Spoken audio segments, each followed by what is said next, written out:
Hi guys, it's Sontarans and welcome back to another Doctor Who video. Today's Doctor Who video is my review on War of the Sontarans. Now, this video would have a spoiler warning, but I am doing this as spoiler free as possible. So the way I'm going to be doing it is avoiding any major plot points that were dropped into the episode and other surprising stuff that you guys might not have seen yet. Whilst I give you my review, I'm making this as spoiler free as possible. If you've never seen my face on your YouTube before, please hit that big red subscribe button down below and click the notifications bell to get notifications every single time I upload. Without any further ado, let's get on with the video. So, War of the Sontarans, an amazing second episode of Doctor Who Flux. I loved it. It was really engaging.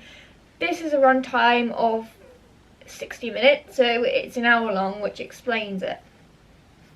Now, there were so many good points of this episode to enjoy. The Sontaran design, that was a shout out to the classic design back in the 60s, but also keeping it fairly modern as well. I enjoyed that. I also enjoyed the shout out to Commander Lynx in the debut episode Time Warrior. I thought that was a nice little added element to it. I love how Dan and Yaz got split up from the Doctor in like a blue kind of light kind of thing, so I thought that was quite good. Like, Dan got to go to Liverpool and Yaz got to go to the Temple of Azrapods. I think that's how you pronounce it, I'm not quite sure. I love how Dan went to Liverpool and defeated the Sontarans. He went into a Sontaran ship, and then because he was in a Sontaran ship and the Doctor was in a Sontaran ship in the Crimean War, he was able to, he pressed a button and huzzah, the Doctor was there, and the Doctor told Dan what to do, and he had a walk to hit the Sontarans on the Provic vent. I also think in this episode as well, there's a lot more detail to the Sontarans than there was before. In the Sontaran stratagem, there was a bit about the Provic vent and stuff like that. But in this episode, you actually get to see the Sontarans feed through the hole, which is an instant up from me, if you ask me. That's an instant great point. But you learn a lot more about them in this episode. You have a Sontaran in horseback, and you learn why the Crimean War is there. And obviously the commander goes, I wanted to ride a horse, which is a spine-chilling moment, which I absolutely love. I love how Mary Seacole and the Crimean War was there. I love how when they get a map, Russia is not there on the Sontarans' homeworld. Sontar is a country, showing that the flux is interfering with history, putting things that shouldn't be there in history in so many ways.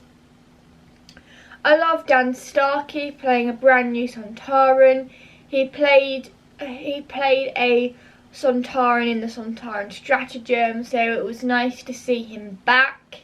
He also played Commander Strax with Matt Smith and Peter Capaldi as well when he was a member of the Paternoster Gang, so I thought that was a nice little callback. I also liked how when the Sontaran returned to the ship, the Sontaran got executed, which is brilliant. You don't often get to see that. Things do take a turn when the General goes like, he wants a massacre, he wants to destroy the Sontarans. And then there is that great action sequence of the Sontarans and the British soldiers fighting, but it's more of a one-sided war than it is a two-sided war. The British soldiers are dropping like flies because the Sontarans have lasers, and lasers will defeat anybody. Like, who was the General killing? He should have listened to the Doctor. Yes, he was a bit of a toss for not listening to the Doctor when he should have listened to the Doctor in the first place, because the Doctor did warn him that the Sontarans are a clone race, they're bred for war. That was it, really. I loved how we learn more about the Sontarans, like why they wear the suits. They wear the suits because they can't cope with Earth's atmosphere, so they have to top up their suits every 27 hours for 7.5 minutes back at their ships. So I absolutely loved that nugget of information there. Obviously you didn't get that in the Russell T Davies era or before when the Sontarans were first introduced. So I do love that because it makes a lot of sense. I love how back in Liverpool, Carvanista comes and says one of the most stupidest but dorkiest line of all. I've still got a human in this fight, and takes down a bunch of Sontarans in order to save Dan's life.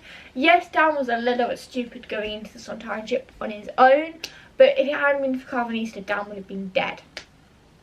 I do like how Carvanista makes a cameo appearance in this. He doesn't make a big appearance like he did on last week's episode, the Halloween Apocalypse, because he's not really the main monster for this week. The Sontarans are the main villain for this week's episode, so it makes sense having Carvanista for a few minutes in the episode. I love how Carvanista was like, I'm gonna ram them, like he used that Sontaran ship as like a temporal implosion to like destroy the Sontarans. He also mentions that it's their fault that the Sontarans are there because the Sontarans slipped in just a few seconds before the Lapari shield over Earth was like shielded over Earth. So I do like that as well. I like the fact that we got to meet Dan's parents. That was really good. I also like the fact that there was a curfew when Dan returned. Everyone had to be inside their houses at a certain time. The Sontarans following Dan like that in Liverpool, that was fantastic. Yaz being to the Temple of Adropos and trying to repair it with Vinda and meeting Vinda there is just brilliant. I love it. I love it. Meeting Vinda there, fantastic character development for both Yaz. She gets a lot more to do in this episode as well. I like that. I like how Yaz is going off on her own and being obviously there.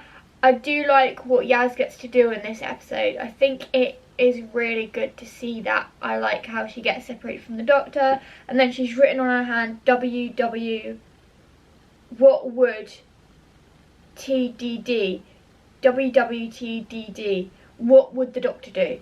Ache. She looks at her hand every now and again and is like, what would the Doctor do, is like a reminder. The TARDIS is in the worst state towards the episode. We see things growing out the floor, things coming out the wall. The TARDIS is in the worst possible state it has been in a while. The TARDIS hasn't been in that. The TARDIS definitely is looking worse than last week's episode. It wasn't too bad last week. The TARDIS was leaking slightly. The jaws were moving around and stuff. Speaking on that pit, the first time the Doctor tries to go back to the TARDIS, there's no door there.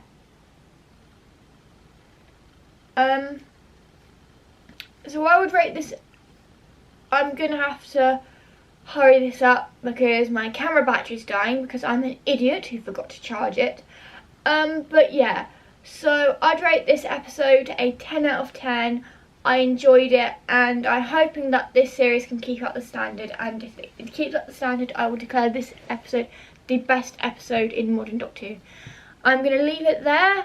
I'll see you guys next week for another Doctor Who video. I'm going to have to go because my battery is dying. It's flashing in the corner. I'll see you guys soon for another Doctor Who video. Allons-y.